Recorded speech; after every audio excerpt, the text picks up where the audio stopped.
Bueno, y tenemos el gusto de contar en Telediario con el periodista Hugo Alconada Mon. Bienvenido, ¿cómo estás? Muchísimas gracias por la invitación, un placer estar aquí. Igualmente, bueno, premiado por sus profundas investigaciones, reconocido periodista, ecuánime, que está presentando su libro, La raíz de todos los males. ¿A qué apunta este libro para aquellos que seguramente muchos ya lo conocen, saben que tiene que ver con el entramado de la corrupción y la impunidad en la Argentina? Pero contanos un poco más.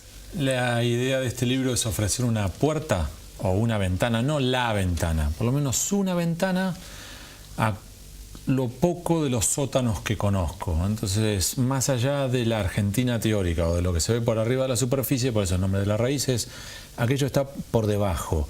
Entonces, mientras que por arriba de la superficie vos tenés candidatos que compiten entre sí y debaten, por debajo de la superficie vos tenés como, por ejemplo, un candidato presidencial financia a otro candidato para morderle votos a un tercero.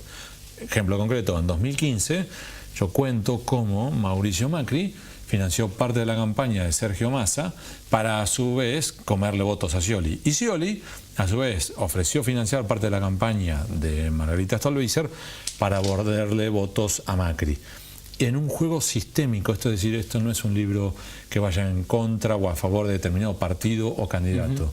Por eso también cuento ejemplos muy puntuales de cómo, por ejemplo, el mismo operador judicial que se encargaba para Menem de manejar los jueces de la servilleta, es el mismo operador judicial que con Ollarvide se encargó de cerrar la causa por enriquecimiento ilícito de los Kirchner, y es el mismo operador judicial que para Macri se encargó de encapsular el escándalo del Correo Argentino. Entonces, en definitiva, tenés un operador, 3 gobiernos, 30 años de historia.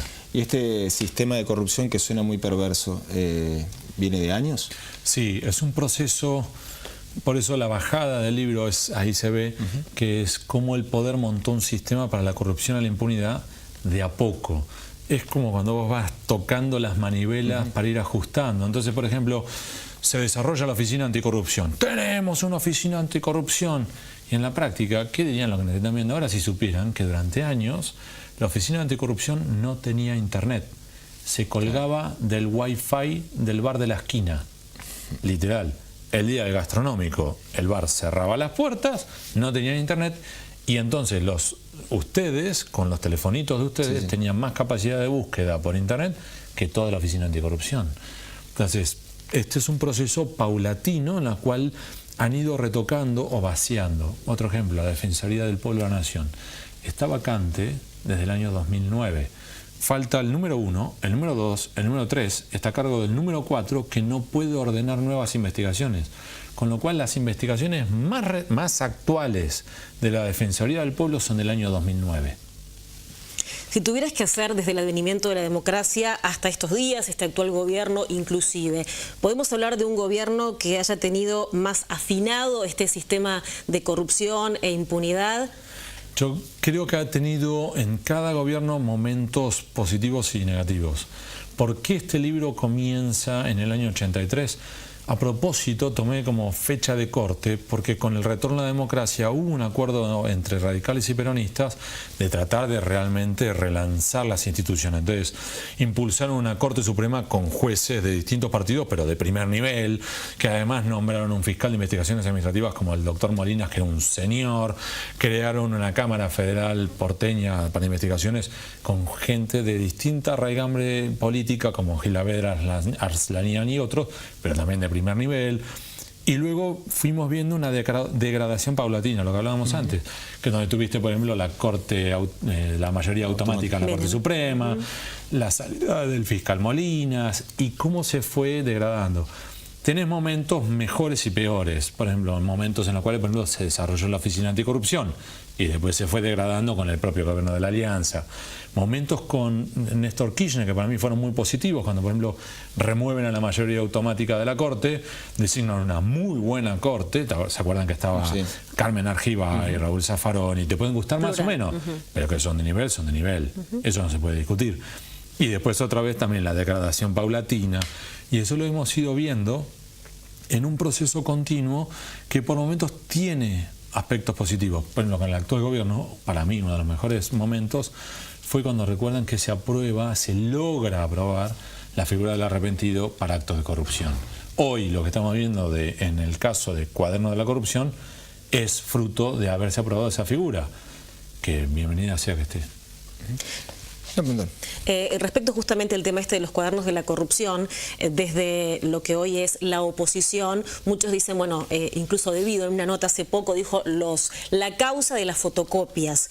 ¿Qué crees cómo crees que influye esto en la gente? ¿No? El tema de que el medio haya estado tan puesto en los medios de comunicación, el tema, que desde la oposición lo quieran deslegitimar de alguna manera. Creo que es legítimo que ellos planteen sus dudas. Para eso está la justicia, más allá de lo que podemos exponer los periodistas. Pero al mismo tiempo, lo que estamos viendo hoy en la causa del cuaderno de la corrupción es que ya hay tantos datos que han salido a la luz, tantas evidencias y tantos arrepentidos, que va a ser muy difícil el ponerlo en duda. ¿Por qué te digo esto? En su momento, te acordás que en el caso Chicones se había dicho ¿dónde está la foto de Vudú y Van den Brule? En un momento, de hecho todavía me lo reclaman, cuando ya está condenado Vudú. Entonces todavía estar discutiendo sobre dónde está la foto, cuando además una de las esencias principales de un testaferro es que no te puedan vincular. Si yo voy a ser testaferro tuyo, lo mejor que no puede pasar es que no haya una foto entre nosotros, justamente, para que tengamos un punto de corte. En causa cuadernos de la corrupción, lo que tenés, para mí, de lo más interesante es, ya los cuadernos fueron admitidos por el propio autor, Oscar Centeno. Pero al mismo tiempo ya te lo admitieron algunos de los que pusieron los bolsos, los empresarios. Y por algunos de los que recibieron los bolsos, como el ex jefe de gabinete, Juan Manuel Laval Medina. Con lo cual, en realidad, si ya tenés al que los escribió, al que puso el dinero y al que recibió el dinero, en realidad ya se te pone más complicado el decir, eso no ocurrió. De hecho, para mí el mayor dilema ahora no es ese. El mayor dilema es hasta dónde los jueces y fiscales van a querer investigar, podrán investigar y los dejarán investigar. ¿Y por qué digo esto? Ya vimos, bien concreto, un ejemplo, que tanto Aldo Roggio como Sirigliano, Tacelli y un par más del área de transporte dijeron sí, nosotros pagamos sobornos para obtener los subsidios para el área de transporte, ¿sí? La tentación para los jueces y fiscales, ¿cuál sería? Ya tenemos estos 4 o 5, cerremos acá. Listo, mandalo a juicio, que los condenen, nos colgamos la medalla. Nosotros somos los primeros que logramos la condena de Roggio, uno de los mayores empresarios de la Argentina, por corrupción. Esa es una variante. La otra variante es decir, a ver, si yo ya tengo, por ejemplo, a los primeros 4 grandes empresarios de transporte, llamemos a los restantes 6 del top 10. Y digamos, muchachos, los primeros 4 dijeron que no aguantaron la presión y tuvieron que pagar soborno. Ustedes son más chicos, ustedes así aguantaron la presión. ¿Qué pasa? ¿Los elefantes no aguantan y ustedes son águilas guerreras?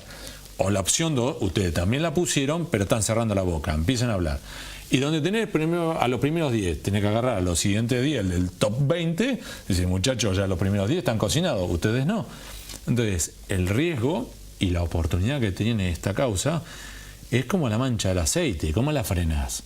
Si la dejás, esto te puede llevar a decenas de empresarios, que eso también es muy bueno, porque por ejemplo nosotros terminamos viendo al funcionario, por ejemplo, José López, que José López y el convento y los bolsos. ¿Y los bolsos de dónde salieron? ¿Quién puso ese dinero? ¿De dónde salió? ¿Dónde están los empresarios que pusieron ese dinero? Eso es lo que hay que ver ahora. Ahora, Hugo, justamente te iba a hacer una pregunta en relación a eso. ¿Crees que puede llegar a avanzar y llegar a buen puerto? Saber la verdad de lo que ocurrió, más allá de todo lo que se está contando. Lo digo porque estamos en un año electoral, porque puede pasar que cambie el gobierno, porque la justicia ha sido funcional, no digo todos, pero totalmente, gran parte del Poder Judicial a cada gobierno. Ese es el desafío mayor. Que tenemos jueces y fiscales, eso también está en el libro, jueces y fiscales, pero también periodistas y dueños de medios que son procíclicos. Es decir, que cuando tenés poder se hincan ante vos y cuando dejaste de tener poder te comen el hígado, te patean la cabeza. No era necesario patear la cabeza porque no lo hiciste y expusiste lo que había. Esa es una de las mayores dificultades. Es ¿qué va a pasar en este año electoral? Esa es la pregunta de fondo, cuando además ya están llegando a determinados lugares que son incómodos. Porque si querés un secretario de transporte o como Ricardo Jaime, hoy pegarle a Jaime es gratis. Está en el piso. Esa es la verdad. Ahora, es muy distinto cuando vos tenés a un Paolo Roca, el mayor empresario de la Argentina, o a Eduardo Urnequian, o a Aldo Roggio, o a Jorge Brito, que es la pregunta del millón. ¿Es ese banquero, Jorge Brito, dueño del Banco Macro, el financista detrás de Ernesto Clarence? Entonces vamos a ver si a su vez ahora jueces y fiscales, como planteaba antes, querrán investigar, podrán investigar, los dejarán investigar. Lo que a nosotros nos cuentan desde tribunales es que todas las semanas reciben un llamado de un juez o de un empresario o de un político diciendo tómatelo tranqui, no es necesario. Y no piden clemencia o paciencia o sacar la patita del acelerador sobre la expresidenta. Piden clemencia sobre otros empresarios o banqueros, porque esos son parte del poder permanente. ¿Y qué importancia tiene que algunos empresarios justamente ligados con el poder de turno, como el primo del presidente y demás, también sean investigados profundamente en esta causa? Para mí es fundamental. Ojalá que podamos avanzar todo lo posible, y cuando digo podamos es porque también nosotros desde el periodismo, ¿no? Sobre los Ángelo Calcaterra, sobre los Nicolás Caputo. En el libro cuento y expongo una frase que es, para mí es increíble, de Robert Klitgaard, con Klitgaard. En términos de esto, es el Messi de las investigaciones anticorrupción. Es un genio, un tipo... Claro, yo soy un obsesivo, pero sí, es un genio, un tipo que ha escrito tratados, manuales, libros sobre lucha anticorrupción, décadas sobre esto. Y el hombre llega a decir una frase que es la siguiente: todo nuevo gobierno tiene una oportunidad. Ahora, para poder avanzar en serio sobre lucha anticorrupción, hay que empezar por freír algunos peces grandes. Es decir, no te quedes con el chiquito, anda grandote. Y agrega de inmediato. Y cuando vas a freír algunos peces grandes, lo primero que hay que hacer es freír de los propios. Porque si empezás por los ajenos, los de la oposición, lógicamente el ciudadano puede decir, esto es una campaña política, esto no es lucha contra la corrupción. Entonces, si ahora tuvieras a un Ángelo Calcaterra, o a un Gianfranco Macri, o a un Nicolás Caputo desfilando por tribunales, o a un Marcelo Mindring, o cualquiera de los empresarios que sean cercanos al poder, si corresponde que sean investigados y juzgados, que los investiguen y juzguen, sería lo mejor como señal de que esto va en serio. Hugo, imaginariamente, un gráfico para tener un paralelismo, cómo está la Argentina en todo esto que estás contando, por lo menos en relación con Latinoamérica, la corrupción cómo está en Argentina, en comparación con otros. También avanza y retrocede. Entonces hubo momentos mejores y peores. Hoy por hoy Brasil ha dado una señal muy buena, Perú la está dando ahora, y también te lo digo al revés. La Argentina ha tenido algunos avances, por ejemplo el impulso de la figura del arrepentido. Yo creo que ha tenido algunos errores, como tratar ahora de sacar por un DNU la extinción de dominio. Eso para mí por lo menos va a generarte un problema de, por lo menos un debate sobre la constitucionalidad de eso, con lo cual termina siendo contraproducente. Y al mismo tiempo te voy a dar un ejemplo. En la causa argentina, en el capítulo argentino del Lavallato, las evidencias duermen en Brasil desde el 1 de junio de 2017. Hace 1 año y 8 meses que la información sobre cómo se pagaron los sobornos a ejecutivos y funcionarios y exfuncionarios argentinos duerme en Brasil. ¿Y es culpa de quién eso? Lo que tenemos es que, mientras que Brasil lo ofrece, Odebrecht admitió que pagó sobornos en 12 países. Hasta ahora no llegó nada más que a 3 países. ¿Sabes cuáles? Argentina, Venezuela y Angola. ¿Qué te dice eso? Hay algo ahí. Es cierto un punto, que es entre la legislación argentina y la brasileña, es como cuando vos construís 2 edificios uno pegado al otro, pero que no tienen la misma altura. Entonces, si vos rompés la pared, no es que podés comunicarte. Tenés que generar, ¿sí?, una escalera o un puente, algo que te permita que se comuniquen. Es como si no, como cuando vos tenés en un lado enchufes a 220, del otro lado a 110. Vos necesitas un transformador que te permita traspasar la electricidad. Esto es lo mismo. La información que está en Brasil no puede llegar a la Argentina todavía sin correr el riesgo de que te la declaren nula. El problema es que los jueces y fiscales todavía no lograron tender ese puente. Y llevamos 1 año y 8 meses. ¿Qué te falta para conseguir ese puente? ¿Cuál es tu opinión, Hugo, cuando mucha gente dice, bueno, en el gobierno anterior hubo hechos de corrupción, son innegables, pero la verdad que yo estaba mejor, pueden opinar muchos, mi bolsillo estaba mejor, la economía del país estaba mejor? ¿Son 2 carriles diferentes? Son 2 carriles complementarios. Y es cierto, probablemente que con el gobierno anterior en muchos aspectos estábamos mejor. Yo tenía más dinero que actual. Yo de hecho me fui ahora de vacaciones a María del Mar porque mi suegra me prestó un buen ambiente. Tan clarito como eso. Ahora, dicho eso, al mismo tiempo, la corrupción mata. Y eso no hay que olvidarse. Entonces, cuando tenemos tragedias como 11, que podían ser evitadas, y no se evitaron porque Ricardito Jaime agarraba bolsos.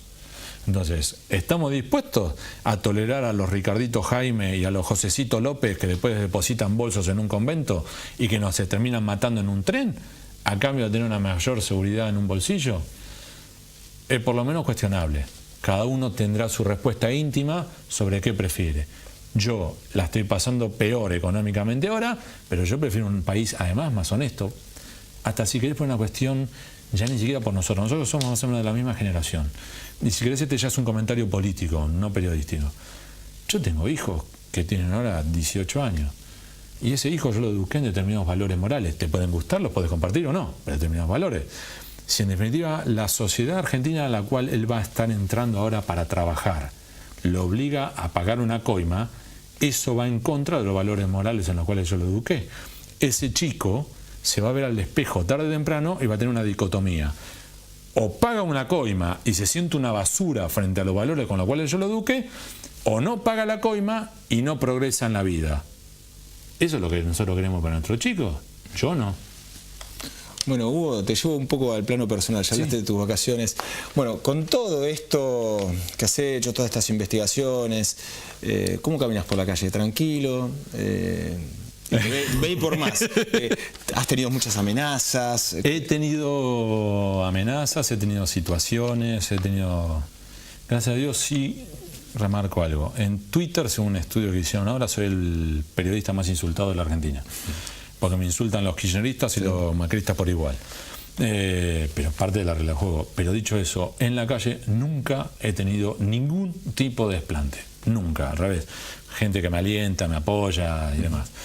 Dicho eso, yo hay determinados cuidados que tengo. Hay determinados lugares a los cuales no voy solo, hay determinados lugares con los cuales nunca voy con mi familia no está vinculada conmigo en redes sociales, ni siquiera hay gente que no sabe si yo soy homosexual o no, y prefiero que sigan así, no tienen la más mínima idea, y yo prefiero para resguardar a mis hijos. Y al mismo tiempo, sí, yo tengo que ser muy astuto, y muchas veces yo levanto el perfil para justamente generar escudos protectores. Entonces a mí la tele, respeto a los que hacen la tele, pero a mí no me gusta la tele, pero a su vez lo tomo como parte del trabajo para generar. Y al mismo tiempo trabajo para el Diario de la Nación, pero al mismo tiempo abrí juego con El País de España y el New York Times en español para precisamente sumar escudos protectores para que si en algún momento, por el motivo que fuera, me tengo que ir del Diario de la Nación, no quedo a la intemperie. Tengo otros 2 escudos protectores que me cuiden. Claro. Entonces sí, estoy todo el día moviéndome con cuidado, trato de tener astucia para que no me saquen el banquito. Y en tus trabajos de investigación siempre has dicho la importancia que tiene para vos como periodista de hablar antes de publicar con esas personas de las cuales vas a hablar. ¿Cómo ha sido esa experiencia? Es bastante singular, pero también es en la regla de ética periodística. Nosotros en el Diario de la Nación teníamos un cartel, ahora la sacaron, pero porque nos mudamos, ¿no? la redacción. Pero el cartel decía, cada vez que vayamos a publicar sobre alguien, tenemos que llamarlo antes, y estaba mayúscula y subrayado el antes de publicar. A ver, si yo voy a escribir algo sobre vos, necesariamente voy a terminar hablando con vos. O voy a terminar hablando antes de publicar, o vos me vas a llamar después de publicar para reputearme, ¿o no?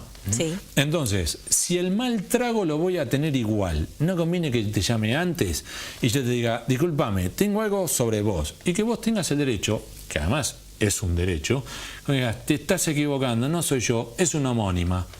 Y yo diga, ¿me puedes dar los papeles de tu contador? Y si en efecto resulta que no sos vos, yo me evité un juicio, me evité un dolor de cabeza y un papelón.